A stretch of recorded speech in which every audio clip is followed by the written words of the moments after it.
Movie शुरू होती है तो हम देखते हैं कि रात का वक्त है और कुछ फ्रेंड्स बीच पर आए होते हैं। वो वहाँ पर बहुत ज्यादा एंजॉय करते हैं। कुछ सिंगिंग कर रहे होते हैं, कुछ डांसिंग कर रहे होते हैं और कुछ गेम्स खेल रहे होते हैं कि तभी उन्हें वहाँ पर कोई अजीब सी और बड़ी सी चीज मिलती है जिसका वो मजाक उड़ाने लगते हैं और उसे थोड़ा सा डैमेज भी करते हैं, यानी तोड़ते भी हैं। उनको नहीं पता था कि इसके अंदर क्या है या ये चीज खुद क्या है। अब ये सब दोस्त इतनी एंजॉयमेंट करने के बाद थक जाते हैं तो अपनी अपनी गाड़ियों में ही सो जाते हैं और जब सुबह होती है तो एक एक करके सबकी आंख खुलने लगती है। उनमें से एक लड़की का नाम मार्शा होता है जो कि टेबल पर सो रही थी। उसकी आंख खुलते ही उसकी तबीयत खराब होने लगती है, उसे वॉमिटिंग होने लगती है। बाकी सबको लगता है कि शायद ये रात की वजह से हो रहा है, लेकिन मार्शा को अंदर ही अंदर बहुत अजीब फीलिंग आ रही थी। अब वहाँ पर एक लड़की को सैंड के ऊपर कोई बर्ड पैटी दिखाई देती है। वो बर्ड बिल्कुल ठीक ठाक होती है लेकिन सैंड उसे अपने अंदर लेने लगती है जैसे कोई बहुत ही गहरा दलदल हो। वो लड़की बहुत ज्यादा परेशान हो जाती है और अपनी दोस्त मार्शा से कहती है कि तुम सैंड पर पाँव मत रखना, वहाँ पर खतरा है। लेकिन इससे पहले मार्शा अपनी दोस्त की बात सुनती वो सैंड पर पाँव रख चुकी थी और अब उसका पाँव भी सैंड के अंदर जाने लगता है। वो बहुत कोशिश करती है कि अपना पाँव बाहर निकाल सके लेकिन ऐसा नहीं कर पाती। वो अपने हाथों को यूज करते हुए भी अपने पाँव को बाहर निकालने वाली थी तो इसी वजह से उसके हाथ भी सैंड में फंस जाते हैं। वो घबरा जाती है और चिल्लाने लगती है। उसके दोस्त भी उसकी मदद को कैसे आते, वो भी सैंड में फंस जाते। तो अब किसी को भी समझ नहीं आ रहा था कि करना क्या है। अब मार्शा की हालत देखकर गाड़ी में बैठा हुआ उसका एक दोस्त उसकी मदद के लिए बाहर आता है। उसे सब लोग मना करते हैं लेकिन वो नहीं सुनता और जैसे ही वो सैंड के ऊपर जाता है तो वो गिर जाता है। वो मुंह के बल गिरा था तो वो सैंड के साथ स्टिक हो जाता है। वो बहुत कोशिश करता है कि खुद को उठा ले लेकिन उसकी स्किन तक सैंड के साथ चिपक रही होती है। उसकी बॉडी को सैंड ने काफी जख्मी कर दिया था। उसके दोस्त गाड़ी स्टार्ट करने लगते हैं कि अपने दोस्त को किसी तरह से ऊपर की तरफ खींच लें, लेकिन उनकी गाड़ी भी स्टार्ट नहीं होती। तभी उस लड़के का एक और दोस्त उसकी तरफ रस्सी फेंकता है लेकिन अब वो लड़का इस कंडीशन में नहीं था कि उस रस्सी को पकड़ पाता और सैडली कुछ ही मिनट्स में उसकी पूरी बॉडी सैंड के अंदर चली जाती है। सब इसको इस तरह से रेत में जाते देखने के सिवा कुछ कर भी कह सकते थे। वो सब काफी डर जाते हैं और प्लान करते हैं कि जितनी जल्दी हो सके वो यहाँ से निकल जाएंगे।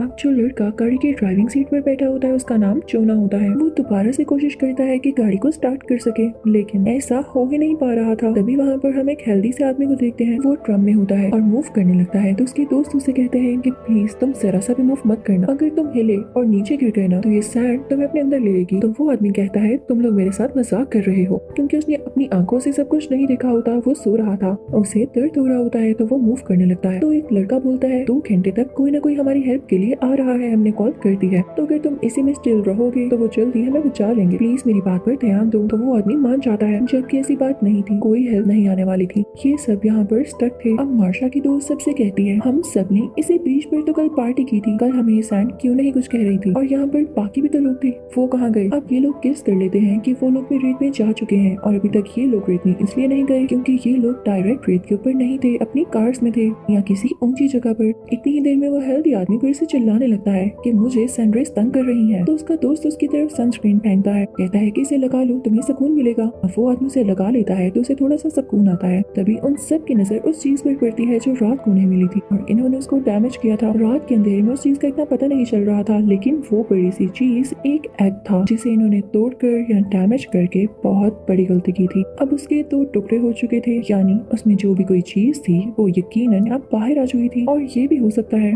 कि जो क्रिएचर उस अंडे के अंदर से निकली है वो इस सैंड में ही रहती हो और वही इन सबको सैंड के अंदर लेकर जा रही है। अब मार्शा की तो सैंड की तरफ कोई चीज फेंकती है तो सैंड उस चीज को भी अपने अंदर ले लेती है और यहाँ पर इन्हें पता चल जाता है कि वो क्रिएचर इस सैंड के अंदर ही है। अब जूना कहता है कि हम इस तरह से कुछ भी नहीं कर सकते, हमें अपने लिए खुद ही स्टेप लेना होगा। वो एक स्केटबोर्ड उठाता है और उसे गाड़ी के पास रख के उस पर से चलता हुआ टेबल तक जाने की कोशिश करता है। सक्सेसफुली उस पर चलने तो लगता है लेकिन जैसे ही टेबल तक पहुंचता है तो स्केटबोर्ड स्लिप होने लगता है और उसके पाँव भी। तो वो स्लिप होकर सैंड के बहुत करीब हो जाता है जिसकी वजह से सैंड से कुछ चीज निकलती है और उसके पेट के साथ टच होती है। लेकिन जोना बिल्कुल भी नर्वस नहीं होता और फौरन से टेबल के ऊपर चढ़ जाता है जहाँ पर एक बैग रखा था और उसमें कुछ स्नैक्स थे। उसे उस बैग में से एक बनाना मिलता है लेकिन जब वो उसे खाता है तो उसे भी वॉमिटिंग हो जाती है और जब उसकी नजर अपने पेट पर पड़ती है तो वहाँ पर बहुत सारे जख्म होते हैं जो कि उसी चीज ने किए थे जो सैंड में से निकली। सब लोग ये देख के बहुत घबरा जाते हैं लेकिन जोना उनसे कहता है कि नहीं नहीं ये कुछ भी नहीं है, तुम लोग अपनी सेफ्टी के बारे में सोचो। साथ ही उनकी तरफ ड्रिंक्स फेंकने लगता है कि जिनको प्यास लग रही है उनकी प्यास तो बुझ सके। लेकिन साथ ही जोना को अपने पेट में दर्द होने लगती है और उसके जख्म से खून भी आने लगता है तो उसकी दोस्त बहुत उदास हो जाती है और रोने लगती है। तो जोना उससे कहता है कि रो मत, सब तो स्ट्रॉन्ग है ना। और जोना वहीं पर लेट जाता है। तभी गाड़ी में बैठी हुई एक लड़की उनसे कहती है कि हम सबके मोबाइल फोन्स गाड़ी की डिग्गी में है, हमें कुछ न कुछ करके उनको लेना होगा ताकि हम मदद तो मंगवा सके। लेकिन कोई रिस्क नहीं लेना चाहता था क्योंकि यहाँ पर बैठे बैठे कभी भी गाड़ी की डिग्गी खुल ही नहीं सकती थी। तो एक लड़की कहती है कि मैं हिम्मत करूंगी। वो जाकर गाड़ी की डिग्गी खोलती है लेकिन वो नहीं खुल पाती। तो वो दूसरी तरफ जाती है। ब्लैक हेयर्ड लड़की उसे कपड़े का एक टुकड़ा पकड़ाती है कि वो इसको जोर से पकड़ ले और कहीं सैंड की तरफ न गिर जाए। लेकिन अभी भी वो गाड़ी की डिग्गी सही तरह से खोल नहीं पा रही होती। तो तभी जोना की दोस्त उसे एक रोड पकड़ाती है और उसे कहती है कि इससे ट्राई करो। और यहाँ पर फाइनली वो लड़की गाड़ी की डिग्गी खोल ही लेती है। लेकिन तभी दूर उन्हें कोई आता हुआ दिखाई देता है। वो वहाँ का सुपरवाइजर होता है, यानी बीच पेट्रोल सुपरवाइजर होता है। वो सब उसकी तरफ देखने लगते हैं और इसी ध्यान में वो लड़की जो डिग्गी खोल चुकी थी उसकी उंगलियां डिग्गी में फंस जाती हैं, यानी डिग्गी अब बंद हो चुकी होती है। वो चिल्लाती है। वो सब उसे अपने पास बुलाने की कोशिश करते हैं लेकिन वो सुपरवाइजर उनसे कहता है कि न्यू जनरेशन में ना ड्रग्स लेकर पता नहीं कैसे कैसे काम करती है। लेकिन वो सब उसे बताते हैं कि हम मुश्किल में है। वो अपनी गाड़ी उनकी तरफ लेकर आता है और गाड़ी से उतरने लगता है तो वो सब शोर मचाते हैं, सैंड पर पाँव मत रखिएगा। लेकिन जब वो आदमी बाहर आता है तो ये देख के सब के सब हैरान रह जाते हैं कि सैंड ने उसे कुछ भी नहीं किया होता। सबसे पहले तो वो जोना के पास जाता है और उसका पेट देख के काफी हैरान होता है कि ये सब किसने किया। उसके बाद वो उस हेल्दी आदमी को ड्रम से निकालने की कोशिश करता है लेकिन उसका वेट काफी ज्यादा था तो वो अकेले ऐसा नहीं कर पाता और उनसे कहता है कि कुछ ही देर में मैं अपनी टीम को बुला लेता हूँ जो तुम लोगों को यहाँ से रेस्क्यू कर लेगी। लेकिन मुझे समझ नहीं आ रहा कि तुम लोग यहाँ पे कर क्या रहे हो। तो जोना की दोस्त उसे सब कुछ बताने की कोशिश करती है और कहती है कि हमारी दोस्त की उंगलियां गाड़ी की डिग्गी में फंसी हुई हैं। सुपरवाइजर उसके पास जाता है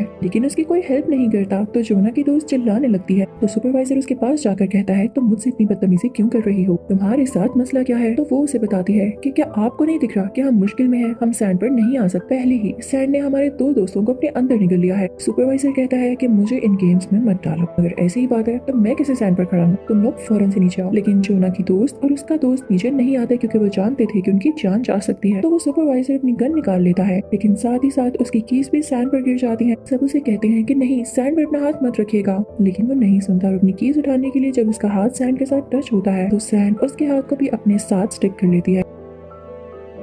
सुपरवाइजर के पास पेपर स्प्रे होता है जिसे वो सैंड पर स्प्रे करने लगता है लेकिन कोई फायदा नहीं होता। वो क्रिएचर उसका आधा हाथ अपने साथ ले जा चुकी होती है और सुपरवाइजर का हाथ कट जाता है जिससे बहुत खून आता है और वो चिल्लाने लगता है। तो अब जोना की दोस्त नीचे उतर के दूर से ही पेपर स्प्रे उठा लेती है कि शायद उस क्रिएचर को हराने में हमारी हेल्प कर सके। अब रही बात सुपरवाइजर की तो वो बेचारा रेत में पूरी तरह से गिर जाता है और देखते ही देखते रेत उसे अपने अंदर ले जाती है। अब ऊपर कैबिन में जोना की दोस्त अपने साथी से कुछ बात करती है तो उन्हें समझ आ जाता है कि सुपरवाइजर को इसलिए कुछ नहीं हो रहा था क्योंकि उसके जूते मजबूत थे और नीचे से टॉवल के जैसे थे, यानी फाइबर्स वाले। तो वो लड़का अपने बाकी साथियों से कहता है कि मेरी तरफ टॉवल फेंको, इसे हम अपने पाँव पर बांधेंगे और यहाँ से निकल सकेंगे। जब उसके साथी उसकी तरफ टॉवल फेंकते हैं तो उसे कैच करने के चक्कर में कैबिन से नीचे गिर जाता है। नीचे गिरते ही रेत से बहुत सारी वेन्स टाइप या रूट्स जैसी चीजें बाहर आती हैं जो कि वाकई में उस क्रिएचर के टेंटिकल्स हो सकते हैं। वो उसकी पूरी बॉडी के साथ चिपक जाते हैं और उसका खून पीने लगते हैं और देखते ही देखते इसके साथ भी वैसा ही होता है जो कि बाकी साथियों के साथ हुआ था, यानी वो सैंड के अंदर कहीं गुम हो जाता है। और ये इंसिडेंट इनके दोस्तों के लिए बहुत बुरा गुजरता है। ब्लैक हेयर्ड लड़की अपने कानों पर हाथ रख के रोने लगती है तो जोना की दोस्तों से कहती है कि सब ठीक हो जाएगा। वो उसे कहती है कि ये ग्रिल यहाँ पर सीधी करके रखो और खुद एक और ग्रिल उतार कर वहाँ पर रखती है और कैबिन से जंप करते हुए गाड़ी में आ जाती है। जैसे ही वो गाड़ी में आती है तो वो उस ब्लैक हेयर्ड लड़की को एक थप्पड़ लगाती है क्योंकि सारा उसी का प्लान था कि यहाँ पर आया जाए, लेकिन ये सब होना उसकी गलती तो नहीं थी। पर अब वो दोनों मिलकर उस लड़की के फिंगर्स को गाड़ी के डिक्की से निकालने की कोशिश करती है और कामयाब भी हो जाती है। अब जोना की दोस्त उसके हाथ पर टॉवल बांधती है। दूसरी तरफ हम उसी हेल्दी आदमी को देखते हैं जो कि ड्रम में फंसे होने की वजह से काफी ज्यादा बुरा फील कर रहा होता है और उसकी बॉडी क्योंकि उसमें स्टक थी तो वो स्वेल भी होने लगती है और उसमें से खून भी आने लगता है। और जब वो खून बहकर नीचे सैंड में गिरता है तो सैंड में से कुछ टेंटिकल्स निकलते हैं और उनको पता चल चुका था कि यहाँ पर कोई इंसान है,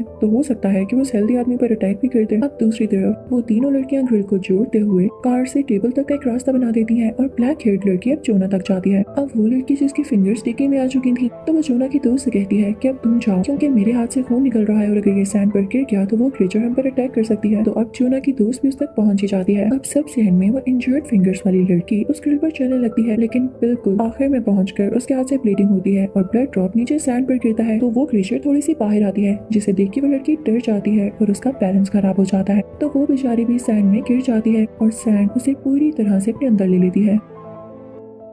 दूसरी तरफ हम उस हेल्दी आदमी को देखते हैं जिसके ड्रम पर काफी खून बह रहा होता है। तो वो टेंटिकल्स यानी रूट्स लाइक चीजें उसकी तरफ अट्रैक्ट होती हैं और ड्रम पर चढ़ने लगती हैं। ब्लैक हेड लड़की को देखते हैं जो कि अपने पाँव पर काफी ज्यादा टॉवल्स बांधकर सैंड के ऊपर चलने लगती है। तो उसे कुछ भी नहीं होता, तो वो काफी खुश होती है और अब सुपरवाइजर की गाड़ी के ऊपर खड़ी होती है। ये देखकर वो हेल्दी आदमी भी काफी खुश होता है और एंजॉय करने लगता है कि वो यहाँ से जल्दी निकल जाएंगे। लेकिन उसे क्या पता था कि वो टेंटिकल्स उसके ड्रम को नीचे से बिल्कुल खाली कर चुके थे और अब वो टेंटिकल्स बड़े होकर उसकी पूरी बॉडी के इर्द गिर्द स्टिक हो जाते हैं और उसे सैंड के अंदर ले जाते हैं, जिससे वो बेचारा भी मारा जाता है। अब यहाँ पर ये क्रिएचर काफी बड़ी हो चुकी थी क्योंकि इसने इतने ज्यादा लोगों को जो खा लिया था। अब इसके टेंटिकल्स भी ज्यादा स्ट्रॉन्ग हो चुके थे। अब वो सीधा सुपरवाइजर की गाड़ी के पास आती है और उसे हिलाने लगती है, जिससे ब्लैक हेड लड़की गाड़ी के ऊपर ही गिर जाती है और उसका सर जब गाड़ी के साथ टकराता है तो वो बेहोश हो जाती है। अब जोना की दोस्त अकेली बची थी क्योंकि बाकी सबकी हालत तो खराब थी, किसी का पेट इंजर्ड था और कोई बेहोश, तो वो घबरा जाती है। अब इसी तरह से रात हो जाती है और रात होते ही ब्लैक हेड लड़की को होश आ जाता है, तो वो वहाँ पर एयर बाथ टब बिछाती है जिस पर से जोना को लेते हुए वो गाड़ी तक पहुंच जाती है। और जब उनके पीछे पीछे जोना की दोस्त भी आ रही होती है तो वो क्रिएचर अपने टेंटिकल से गाड़ी का दरवाजा बंद कर देता है। सरप्राइजिंग बात ये थी कि उस क्रिएचर के टेंटिकल्स ग्लो कर रहे थे, उनसे ब्लू कलर की कोई लाइट निकल रही थी। लेकिन जोना की दोस्त हिम्मत नहीं हारती और अब गाड़ी के ऊपर आ जाती है। तभी वो देखती है कि उसके पास गैसोलीन का एक कैन पड़ा है, तो वो क्रिएचर कैन को पकड़ लेता है, उसे छोड़ ही नहीं रहा होता। अब जोना की दोस्त टाइम वेस्ट ना करते हुए दूसरा कैन उठाती है और उसमें से गैसोलीन गाड़ी के चारों तरफ फेंकने लगती है, जिससे कुछ गैसोलीन क्रिएचर के ऊपर भी गिर जाती है और उसके बाद वो उसे आग लगा देती है, जिससे क्रिएचर के टेंटिकल्स को भी आग लग जाती है और वो तड़पने लगता है। जोना की दोस्त फौरन से गाड़ी के अंदर चली जाती है और दरवाजा बंद कर लेती है, लेकिन वो क्रिएचर दरवाजा खोलने की कोशिश करता है, लेकिन जल्दी शायद जलने की वजह से उस मॉन्स्टर की ताकत कम होने लगती है और वो जल्दी रेत के अंदर खुद ही समा जाता है। रात काफी हो चुकी होती है और ये तीनों काफी डरे हुए और थके हुए होते हैं, तो ये लोग गाड़ी में ही सो जाते हैं। अब जब सुबह होती है तो उनकी गाड़ी के शीशे पर कोई आदमी नॉक करता है, वो कोई पुलिस ऑफिसर लग रहा था। अब जब जोना की दोस्त बाहर निकल कर देखती है और सैंड पर पाँव रखती है तो उसके पाँव सैंड में स्टक नहीं होते। साथ ही साथ ब्लैक हेड लड़की भी बाहर आ जाती है और अब वो दोनों वहाँ से निकल जाती है। क्रिएचर कल रात जलने की वजह से मर चुका था और इसीलिए सैंड में अब सुकून था, कोई मूवमेंट नहीं थी। जोना की उन जख्मों की वजह से डेथ हो चुकी होती है, जो कि बहुत ही सैड मोमेंट होता है। लेकिन मूवी के लास्ट सीन में हमें एक बहुत ही शॉकिंग बात पता चलती है कि वो क्रिएचर मरा नहीं है, वो अभी भी जिंदा है और समंदर में कहीं है और अब उसका नेक्स्ट निशाना